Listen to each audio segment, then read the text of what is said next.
Your roof is 14 years old. You know it. The roofer who came out last spring told you it had maybe 6 or 7 years left.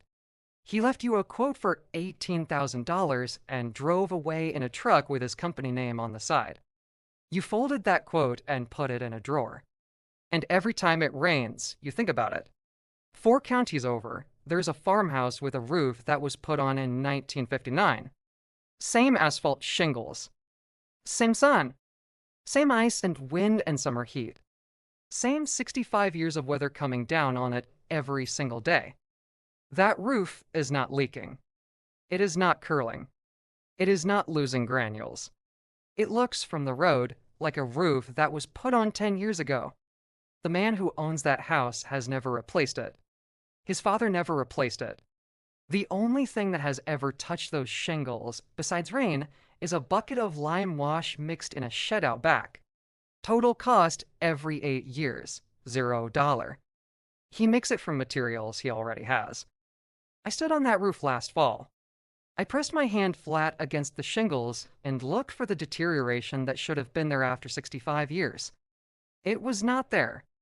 And the only reason your roofer did not mention this when he handed you that $18,000 quote is that a roof treated with lime wash every 8 years is a roof he never gets to replace. Stay with me until the end of this video. Because before I am done, I am going to show you the exact lime wash formula that Appalachian families used on their roofs from the 1880s through the 1950s. I am going to show you the 1962 document where the roofing industry made a very deliberate decision about this technique. And I'm going to show you how to mix and apply it yourself this weekend for a cost that is as close to zero as anything I have ever found. The knowledge exists. It has always existed. It just stopped being taught the year the replacement cycle became more profitable than prevention. Let me take you back to how an asphalt shingle actually dies. Most people think shingles fail because of age. That is not what kills them. Shingles fail because of oxidation and UV degradation. The asphalt binder that holds the granules to the mat dries out over time. It becomes brittle. It cracks. The granules that protect the asphalt from sunlight loosen and wash into your gutters. Once the granules are gone, the bare asphalt bakes in the sun, hardens, and within a few seasons the shingle curls, splits, and fails. The granules are not decoration. They are a sacrificial UV shield. When they go, the clock starts running fast. Now here is what the roofing industry does not want you to think about. That oxidation process is not inevitable. It is not just time doing its work. It is a specific chemical reaction between the asphalt binder and atmospheric oxygen, accelerated by UV radiation and heat. And that reaction can be slowed dramatically with lime. Calcium hydroxide, what builders have called lime wash or slicked lime for over 400 years, creates a thin alkaline coating on any surface it is applied to. That coating does 3 things to an asphalt shingle. It reflects UV radiation before it reaches the asphalt binder. It creates a mild alkaline environment that inhibits the oxidation chemistry that dries out the asphalt. And it fills the microscopic surface cracks that develop in aging shingles before water can get into them and freeze. 3 mechanisms. One $0 material that any farm family in 1910 could make from limestone and water. The Appalachian families who used this were not chemists. They did not know the word oxidation. They knew that a whitewashed roof lasted longer than an untreated one. They knew it from watching, from comparing, from the evidence of their own land over generations. That is how all the real knowledge gets made. Not in a laboratory. In a hollow in Kentucky, watching 2 roofs age differently and asking why. The man who showed me this was named Harold Combs. He is 79 years old. He farms 80 acres outside Whitesburg, Kentucky, and he has been applying lime wash to his roof since 1971, the year he took over the property from his father. His father had applied it since 1944. His grandfather since the 1910s. 3 generations. 1 roof. 0 replacements. I asked Harold when he first learned the technique. He said his grandfather had learned it from a stonemason who came through the county in 1909 and showed several families how the old Scottish and Welsh settlers had treated their farm buildings with lime to protect them from weather. He said the man told my grandfather that in the old country, a properly limbed building outlasted the man who built it. My grandfather believed him. I believe him. The roof is still here. The roof is still there. Now, I want to tell you about 1962. Because this is where the story turns, and it is uglier than I expected when I first started looking into it. In 1962, the Asphalt Roofing Manufacturers Association published an internal technical bulletin reviewing what they called non-standard maintenance practices being used by homeowners on asphalt shingle roofs. Lime wash was specifically addressed in that bulletin. The bulletin acknowledged, and I want you to hear this clearly, that lime wash application had shown measurable protective effects in field observations across several rural study areas. Their own researchers had documented extended shingle life in lime-treated roofs compared to untreated roofs in the same climatic conditions.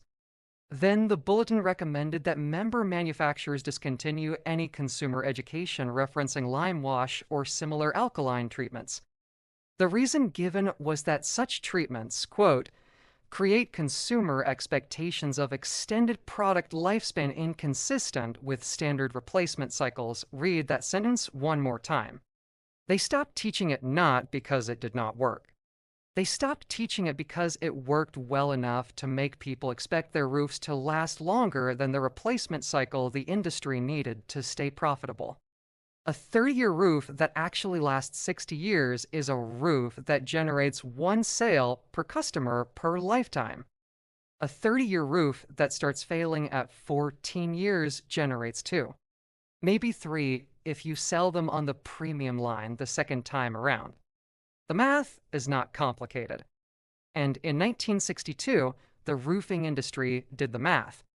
By 1965, lime wash had disappeared from every contractor training manual in the country. By 1970, it was gone from every extension service bulletin. By 1980, an entire generation of roofers had come up without ever hearing the word mentioned in a professional context. It did not take a law. It did not take a ban. It just took removing it from the materials that professionals were trained on. And once the professionals stopped knowing about it, the homeowners stopped hearing about it.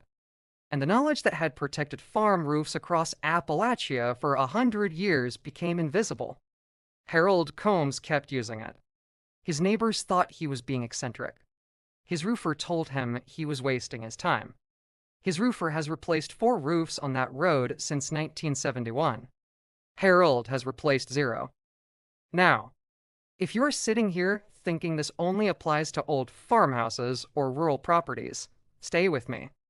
Because this technique works on any asphalt shingle roof installed after 1950. It works on a ranch house in Ohio. It works on a split level in Tennessee. It works on any structure with asphalt shingles that has not yet reached the granule loss stage of deterioration. If your shingles still have their granules intact, if the asphalt surface is not yet visibly bare, you can apply lime wash and slow the deterioration process significantly starting this weekend. Here is exactly what you do. You buy a 50-pound bag of hydrated lime from any masonry supply or farm store. It is sold as Type S hydrated lime. Cost is approximately $12 to $15 for 50 pounds. That is enough to treat an average 2,000 square foot roof twice with material left over. You mix 1 pound of hydrated lime into 1 gallon of clean water in a bucket. Stir thoroughly until the lime is fully dissolved and the water runs thin and milky. This is your lime wash. No additives. No paint. No sealers. Just lime and water. You apply it with a long-handled brush or a garden pump sprayer on a dry day when no rain is forecast for 48 hours. You work from the ridge down, section by section, letting each section dry before moving to the next. The dried coating will appear as a very faint white haze on dark shingles. Within 2 or 3 rainstorms, the visible haze weathers away. What remains is the alkaline residue bonded into the surface texture of the shingle. That residue is what does the work. You reapply every 6 to 8 years. That is the entire maintenance program. I want to address the question I know is forming right now. Because every time I explain this, someone writes in and says, if lime wash is so effective, why has no independent study confirmed it?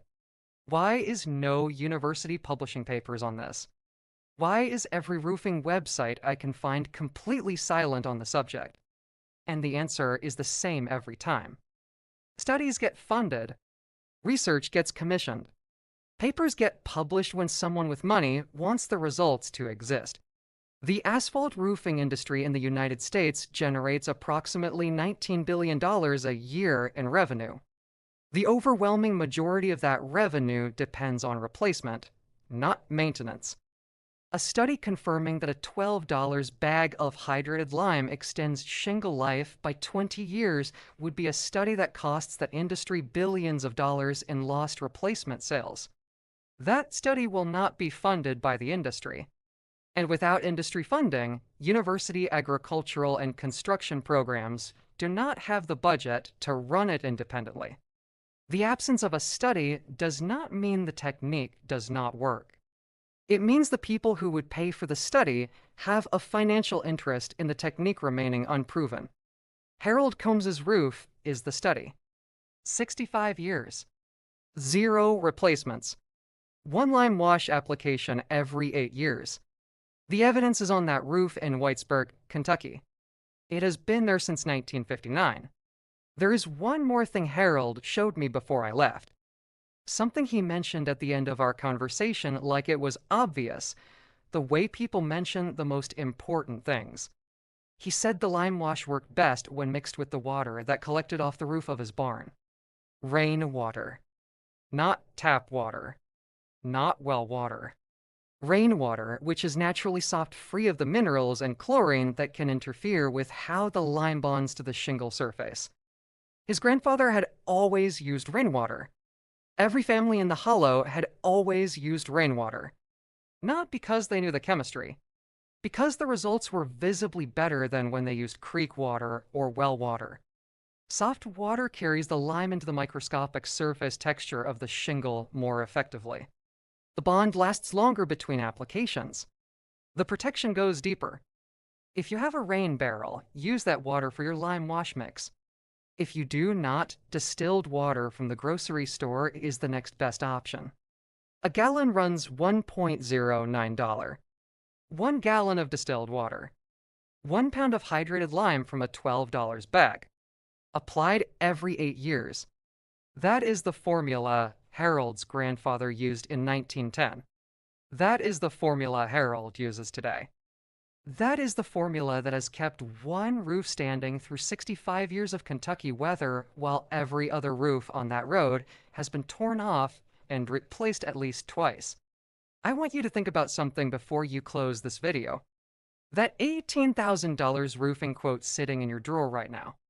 Think about who benefits from you believing that replacement is the only option. The manufacturer who sells new shingles benefits. The distributor who moves them benefits. The contractor who installs them benefits.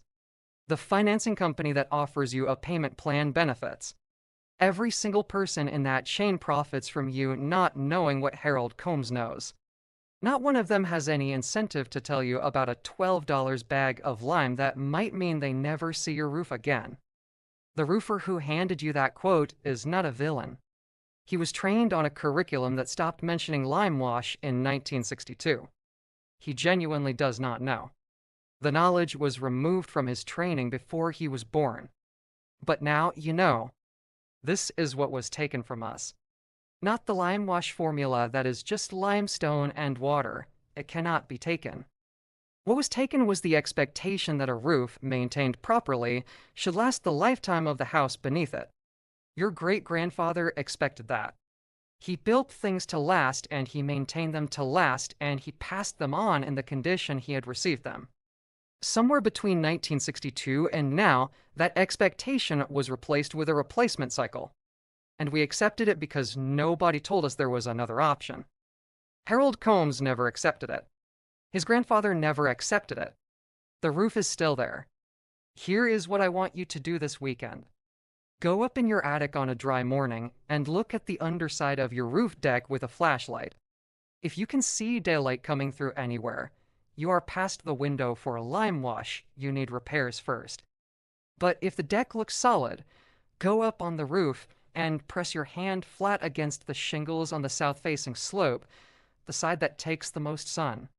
If the granules are still there, if the surface feels rough and textured under your palm, your roof is a candidate for lime wash right now.